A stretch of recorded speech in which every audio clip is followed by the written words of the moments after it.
সুপ্রিয় মৎস্যচাষী ও দর্শক আসসালামু আলাইকুম। দেশ ও দেশের বাইরে থেকে যে যেখানে বসেই আজকে আমার এই বড় সাইজের নতুন চাষের 2026 সালের চিতল মাছের পোনার ভিডিও দেখতেছেন। তো আপনাদেরকে অসংখ্য অসংখ্য ধন্যবাদ। অনেকে যমুনা নদীর চিতল মাছ খুঁজতেছেন, ভালো মানের পাচ্ছেন না, অবশ্য আমাদের থেকে নিয়ে চাষ করতে পারবেন। এই যে মাছগুলা আমরা অনেকে চিনি, চিতল মাছ রাক্ষ জাতীয় মাছ। এই মাছগুলা আপনারা যে কোনো মাছের সাথে দিতে চান, অবশ্যই এই কাজটা ভুলেও করবেন না। কারণ হচ্ছে চিতল মাছ আমরা অনেকে জানি রাক্ষস জাতীয় মাছ, অনেকে আমরা জানি না, যে কারণে মাছের সম্বন্ধে অনেক কিছু আমরা পরামর্শ অনুযায়ী মাছটা করতে পারি না। এই মাছের সাথে যদি অন্য মাছ দিতে চান তো অবশ্যই আপনারা চেষ্টা করবেন যে চিতল মাছ থেকে যে অন্য মাছটা বড় থাকে, নাহলে কিন্তু এই মাছটা খায়া নেবে। অবশ্যই এটা থেকে আপনারা বিরত থাকবেন।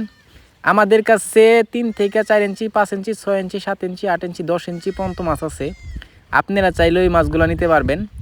এই মাছগুলা অবশ্য আপনারা দেখে শুনে ক্রয় করতে হবে। অনেকে কানলা মাছ নিয়ে প্রতারিত হচ্ছি, যেটা আমরা অনেকে চিনি চিতলের পাশাপাশি কানলা মাছ।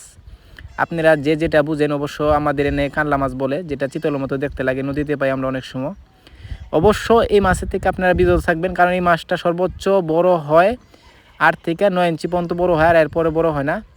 আর চিতল মাছ যদি আপনার হিসাবে ধরেন, এই মাছগুলা 10 থেকে 12 থেকে 15 কেজি পর্যন্ত বড় হয়। এই মাছগুলো আমরা অনেকে যমুনা নদী থেকে পাই, যে মাছগুলা বড় মাছগুলা। অবশ্য চাষি ভাইয়েরা আপনারা যদি আমাদের থেকে নেন, অবশ্যই একটা গ্যারান্টি সহকারে পাবেন। এই মাছগুলো যদি ক্রয় করতে চান তাহলে আমাদের ভিডিও স্ক্রিনে নাম্বার, টাইটেল ও ডেসক্রিপশন বক্সে নাম্বার দেওয়া থাকবে। নাম্বার সংগ্রহ করে আমাদের থেকে 2026 সালের সকল প্রকারের মাছের পোনাই নিতে পারবেন। তো চাষি ভাইয়েরা, আজকের বেশি কিছু বললাম না, এ পর্যন্তই। খুদা হাফেজ।